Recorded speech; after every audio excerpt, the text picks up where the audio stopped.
प्रशासन सांगू शकत नाही की नेमके किती कुत्रे आहेत आणि कुत्र्याचे जे काही प्रजननाची पद्धत आहे ही वर्षाला 2दा पिल्लं देणं, पुढच्या वर्षी हा आकडा जवळपास 1.5 लाखाच्या पुढे जाऊ शकतो। तो जिल्हा परिषदेचा अहवाल सुद्धा महापालिका प्रशासन घेऊ नाही शकलं। आज जे काही आकडे जे प्रशासन देत आहे हे आकडे खरे नाही आहेत। नागरिकांवरती कुत्र्यांचा होणारा हल्ला असेल, या सगळ्यांवरती गेल्या अनेक वर्षामध्ये कुठली कारवाई झाली नाही।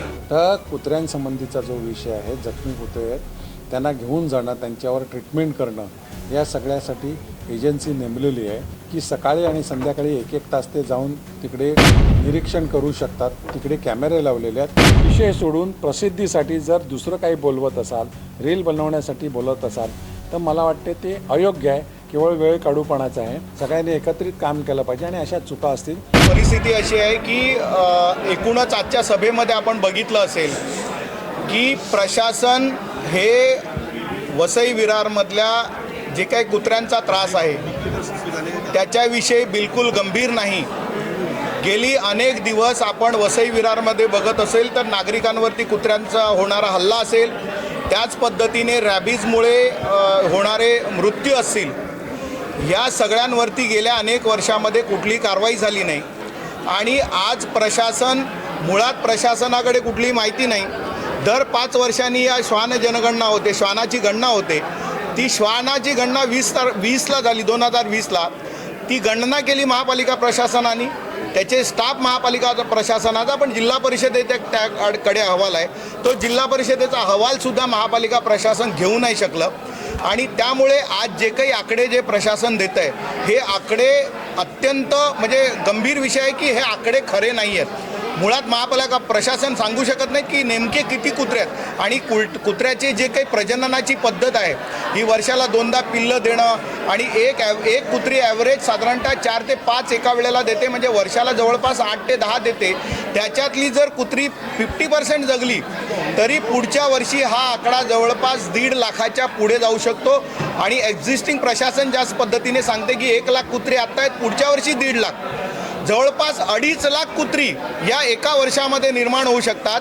याच्या स्टेरिलायझेशनच्या संदर्भात, याच्या जे काही अँटी रॅबीजची वॅक्सिनेशन आहे या संदर्भात कुठलाही आराखडा प्रशासनाकडे नाही आहे। हे जे काही स्टेरिलाइज आज महापालिका प्रशासन करते साधारणतः महिन्याला 1200 स्टेरिलायझेशनची आहे, परंतु हे स्टेरिलायझेशनची संख्या वाढायला पाहिजे, प्रॉपर आयडेंटिफिकेशन व्हायला पाहिजे आणि नेमका आकडा समोर यायला पाहिजे की नेमकी कुत्री किती आहेत। त्या कुत्र्यानुसार मग ॲक्शन प्लॅन ठरेल। त्यामुळे आम्ही प्रशासनाकडे मागणी केली की याचा जो ॲक्शन प्लॅन आहे तो द्या, नेमका आकडा द्या आणि जे खरं म्हणजे पुढच्या 1 ते 1.5 वर्षामध्ये हे स्टेरिलायझेशन होणं गरजेचं आहे। ते जर नाही झालं तर परिस्थिती अत्यंत वाईट होईल। दुसऱ्या बाजूला कोट्यवधी रुपये खर्च होतो, परंतु केंद्र सरकारकडून जे अनुदान महापालिकेला मिळाला पाहिजे ते अनुदान महापालिका प्रशासनाच्या काय म्हणतात ते की महापालिका प्रशासनाने ते क्लेम केलं नाही। त्यामुळे कोट्यवधी रुपये केंद्र सरकारकडून जे येणार होते ते आज आलेले नाही आहेत। याला सर्वस्वी जबाबदार संबंधित अधिकारी आहे। कसं आहे, त्याची एक पद्धत आहे, दर 5 वर्षांनी कुत्र्याची गणना शासनामार्फत होते आणि कुत्र्याच्या संदर्भात कसं असतं की कुत्रा आपला विशिष्ट एरिया जो आहे तो सोडून इतर ठिकाणी जात नाही। त्याच्यामध्ये त्यांचा एक अल्फा कुत्रा असतो जो लीडर असतो, त्या लीडरच्या सांगण्याप्रमाणे किंवा लीडर जसं करतो तसं जी कुत्री फॉलो करतात। आणि जर तुम्ही एखाद्या एरियामध्ये 10 कुत्री असतील तर त्या 10 कुत्र्यांपेक्षा वेगळी कुत्री तर त्या ठिकाणी जन्म झाला तर अदरवाईज वेगळी कुत्री त्या ठिकाणी येत नाही आणि प्रत्येक कुत्र्याचा एक ठराविक टेरिटरी आहे। हा जो डेन्सिटी पॉप्युलेशन आहे या ठिकाणी टेरिटरी छोटी आहे, गावांमध्ये टेरिटरी मोठी असते। त्यामुळे कुत्र्याची गणना करणं खूप सोपं आहे, परंतु मागच्या 5 वर्षामध्ये प्रशासनाने काही केलं नाही। आत्ताच्या गणनेमध्ये काही माहिती नाही, त्यामुळे हे जे काही आकडे आहेत सगळे फसवे आकडे आहेत आणि त्यामुळे नीट उपाययोजना होत नाही। मुळात हे दोन्ही जे ठेकेदार आहेत या दोन्ही ठेकेदारांना केंद्र सरकारची मान्यता नाही आहे। AWBI annual welfare board of India याची जी वेबसाईट आहे त्याच्यावरती जे मान्यताप्राप्त सेंटर्स आहेत किंवा मान्यताप्राप्त संस्था आहे त्याची यादी आहे, परंतु या दोन्ही संस्थांचं नाव त्या ठिकाणी नाही। आणि कुठली नवीन संस्था सुरू झाली, त्यांनी काम सुरू केलं तर त्याला त्या सेंटरला 6 महिन्याच्या आतमध्ये त्याची मान्यता घ्यावी लागते, परंतु आजपर्यंत जवळपास 1.5 वर्ष झाले कुठली मान्यता नाही। त्यामुळे केंद्र सरकारच्या आणि कायद्याच्या दृष्टीने बेकायदेशीर आहे. आता आम्ही तीच मागणी केली की ह्या सगळे जे विषय आहेत संबंधित अधिकाऱ्यांना जबाबदार पकडायला पाहिजे. परंतु आपण बघितलं असेल तर महापौर महोदय या सगळ्या प्रशासनाला पाठीशी घालतायत. नेमका मला उद्देश कळत नाही. हा विषय राजकारणाचा नाही, हा विषय वसई विरारकरांच्या जिव्हाळ्याचा विषय आहे. आज रोज प्रत्येक नगरसेवकाला आणि तुम्हाला सुद्धा कुत्र्याच्या संदर्भात लोकांचे फोन येतात, तक्रारी येतात आणि आपण रोज ऐकतो कुत्र्यांचे हल्ले आणि रॅबीजचे मृत्यू.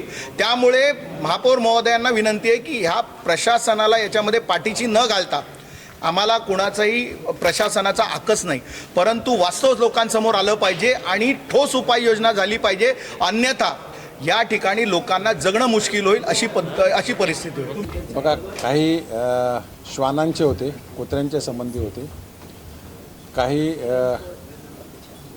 डम्पिंग ग्राउंडबद्दलचे होते, काही जो जुना कचरा पडलेला होता त्याबद्दलचे आहे, काही कर्मचाऱ्यांचे होते, काही अग्निशमन दलाचे कर्मचारी होते. त्यांचे उच्च न्यायालयाने दिलेल्या निकालाप्रमाणे कार्यवाही करायचं याबाबत होते. काही वृक्ष छाटणी संबंधीचे होते. तर असे वेगवेगळे विषय अत्यावश्यक होते ते आज घेतले. गेले महिनाभर हे श्वानप्रेमी आहेत किंवा ज्यांना त्रास होतो अशा विविध घटकाच्या लोकांशी आम्ही बैठका घेतलेल्या आहेत. आयुक्तांनी देखील घेतलेल्या आहेत. त्या 5 वर्षामध्ये प्रशासकीय राजवटीमध्ये बऱ्याचशा गोष्टी झाल्या नव्हत्या. आम्ही तो पाठपुरावा चालू केलेला आहे. आधी काय झालं आहे त्यापेक्षा आता काय करायला पाहिजे नागरिकांसाठी, हा आमचा प्रयत्न आहे. आणि त्याच्यामध्ये जे भटके कुत्रे आहेत त्यांचं नसबंदी कशी करता येईल किंवा जे अग्रेसिव्ह कुत्रे होतात किंवा चावतात वगैरे अशांसाठी नेऊन त्यांना कसं ठेवता येईल, त्यांच्यासाठी कसं केंद्र स्थापन करता येईल ते आहे.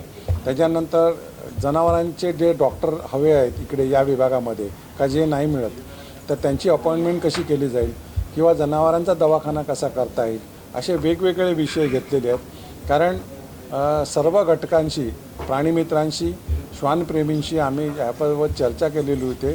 भारतभरातनं माहिती गोळा करून की बाबा काय काय उपाययोजना करायला पाहिजेत त्या पद्धतीने करण्याचा आमचा प्रयत्न चालू आहे. अजून सर्वे करण्यासाठी काय एजन्सी नेमावी, कशा प्रकारे सर्वे करावा याबाबत अंदाजित कुत्र्यांची संख्या आता दिलेली आहे.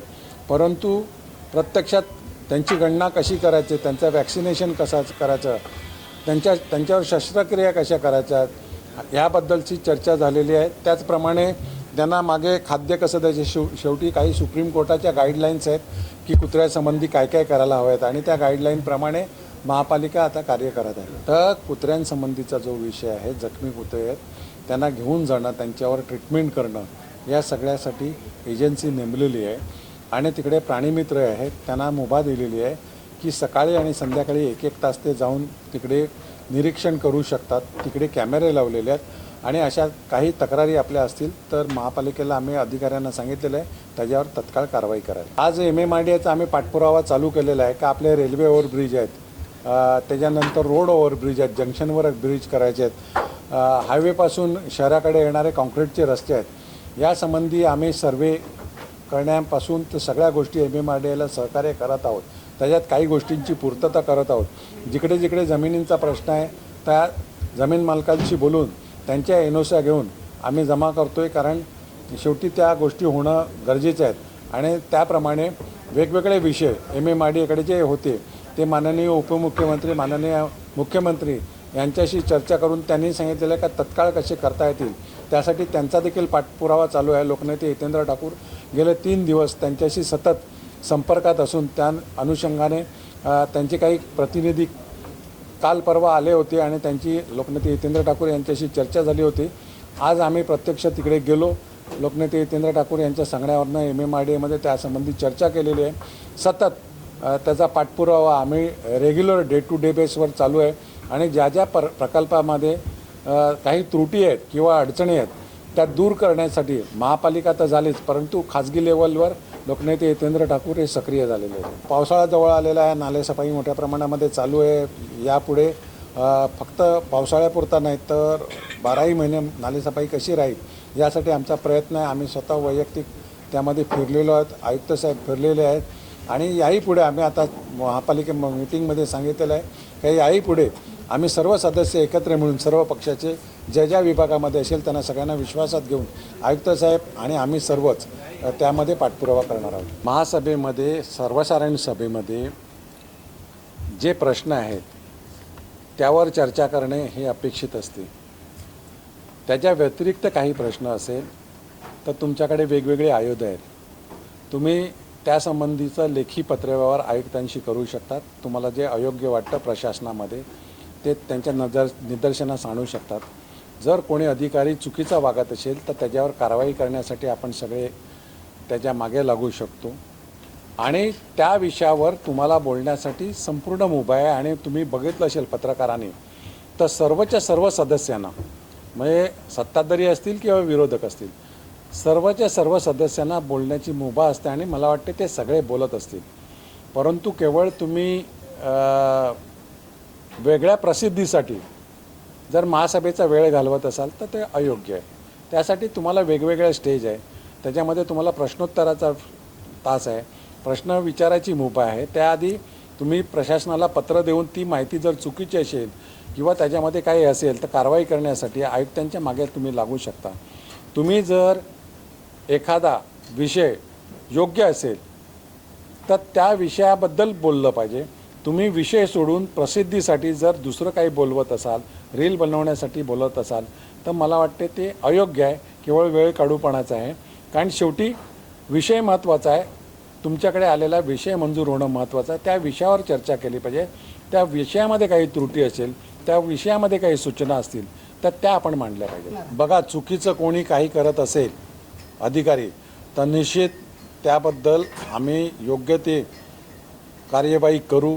याआधी देखील सन्माननीय सदस्यांनी सर्वच सत्ताधारी आणि विरोधक यांनी ज्या ज्या समस्या मांडल्या त्या सर्व बाबीच्या त्याची इन्क्वायरी करण्याचं आम्हा प्रशासनाला सांगितलं आहे. माननीय आयुक्त त्यासंबंधी सगळी माहिती गोळा करतात. वेगवेगळ्या विषयावर जी जी चुकीची वाटतं त्यांना चुका वाटतात त्याची माहिती ते गोळा करतायत. म्हणजे कारवाई करणं बरोबर आहे, परंतु केवळ महासभेमध्ये आरडाओरड करून चालणार नाही. त्यासाठी एक वेळ तुम्हाला प्रसिद्धी मिळू शकतं, प्रेस नोट निघू शकते, रील बनवू शकते. परंतु खरोखर आपलं काम होणं गरजेचं असेल तर मला वाटते सगळ्यांनी एकत्रित काम केलं पाहिजे. आणि अशा चुका असतील प्रशासनामधल्या तर आपल्याला आयुक्त बनून त्या प्रशासनाचे कॅप्टन आयुक्त आहेत आणि आपण त्याच्यावर आहोत तर आपण आणि आयुक्त मिळून त्याच्यावर कारवाई करू शकतो.